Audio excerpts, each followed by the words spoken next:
Hello dear Visharad பூர்வார்த்த students, தமிழில் translation important கேட்டிருந்தீங்க. பார்க்கலாமா? இப்போ வந்து பேஜ் நம்பர் ஜிஎம்வி கியூஏ புக்கில் 81 இருக்குது பாருங்கள். நிர்பயதா கே உதய் கே பினா சஸ்திர தியாகு சம்பவ் நஹி. ஆயுதம் வேணாம் அப்படின்னு சொல்லணும்னா நமக்கு வந்து எந்த பயமும் இல்லாத வாழ்க்கை நம்ம வாழணும், அப்போ தான் எந்த ஆயுதமும் வேணான்னு சொல்லுவோம் அப்படின்னு சொல்கிறாங்க. இஸ் தரஹ் யஹா ஏக் दुविधा गड़ी होती है. सोचना यही चाहिए कि शस्त्र का त्याग करने में खतरा कौन सा मालूम होता है. यही कि दूसरों का हम पर आक्रमण होगा और हमारी आज़ादी खतरे में आ जाएगी. इससे वह डरता है, उससे यह डरता है, तो किसी को आरंभ करना ही होगा. कौन आरंभ करे? छोटा कहता है मैं छोटा हूँ इसलिए मुझसे आरंभ नहीं होगा. இதோடைய தமிழ் விளக்கம் விடை பாருங்க. பயமற்ற நிலை உண்டாகாதவரை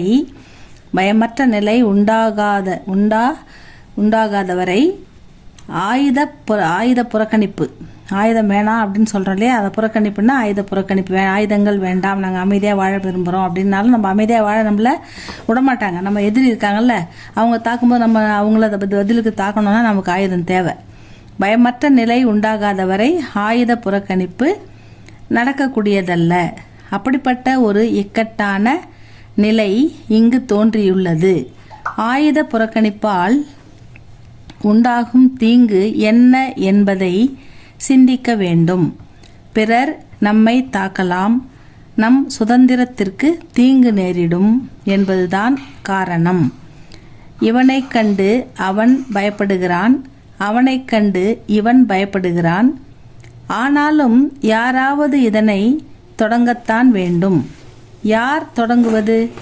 சிறியவன் கூறுகிறான், நான் சிறியவன், ஆகவே நான் தொடங்க முடியாது. இது வந்து ஃபர்ஸ்ட் ஒன்.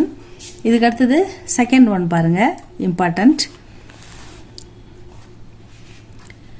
இந்துஸ்தான் கே அதிகத்தர் லோக்னா அதிகமான மக்கள் अब भी गांधी जी को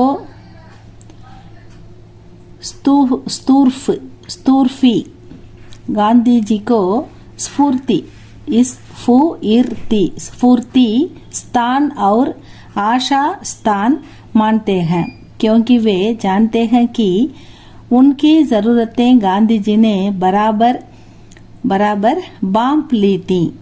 पर आज राज्य की बगडोर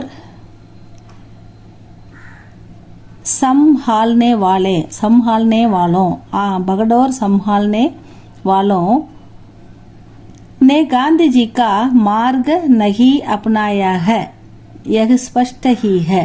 गांधी जी ने उससे कहा था कि वे ऐशो आराम छोड़ दें, सबको समान मौका प्राप्त करावें और आत्म समर्पण की भावना से लोगों की सेवा करें அப்படின்னு காந்திஜி. அதுக்கான தமிழ் விளக்கம்: பெரும்பாலான இந்தியர்கள் இன்றும்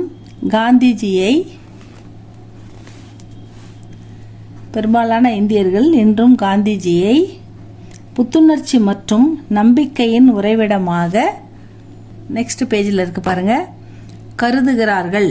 நம்பிக்கையின் உறைவிடமாக கருதுகிறார்கள். ஏனெனில் அவர் மக்களின் தேவைகளை உணர்ந்திருந்ததை அவர்கள் அறிவர். ஆனால் இன்றைய தினம் அரசு பொறுப்பில் இருப்பவர்கள் காந்திஜி காட்டிய நெறியை கடைபிடிக்கவில்லை என்பது வெளிப்படை. சுக போகங்களை துறந்து எல்லோருக்கும் சமமான வாய்ப்பு வழங்கி தன்னை அர்ப்பணித்து கொள்ளும் உணர்வுடன் தொண்டு ஆற்ற வேண்டுமென்று காந்திஜி அவர்களிடம் கூறியிருந்தார். அப்படி இதுவரை தான் இது ரெண்டாவது. அடுத்தது மூணாவது பார்க்கலாம். ऋषिकेश में स्वामी शिवानंद जी पुस्तक प्रकाशन का काम करते हैं. சிவானந்த் ஜி வந்து புத்தகங்களை வெளியிட்டு கொண்டிருக்கிறார். உன்கி புஸ்தகே மைனே தேக்கி தி और सोचा था कि और किसी से न मिल पाऊँ எப்படியாவது அவரை சந்திக்கணும். किसी से ना எப்படியாவது அவரை मिल पाऊँ சந்திக்கணும்.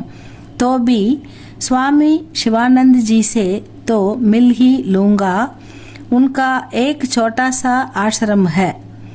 ये दक्षिण के रहने वाले हैं. उनके कुछ शिष्य भी दक्षिण के हैं.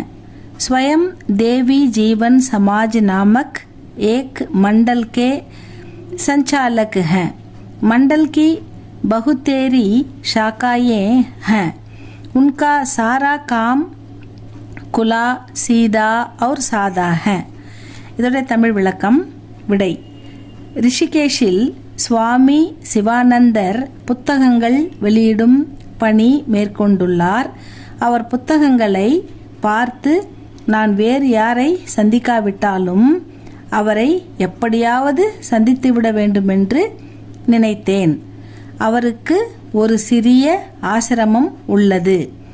அவர் தென்னாட்டவர். அவருக்கு அவரின் சில சீடர்களும் தென்னாட்டவர்கள். அவர் தெய்வீக வாழ்க்கை கழகம் என்னும் அமைப்பை நடத்தி வருகிறார். அந்த அமைப்பு பல்வேறு கிளைகளை கொண்டது.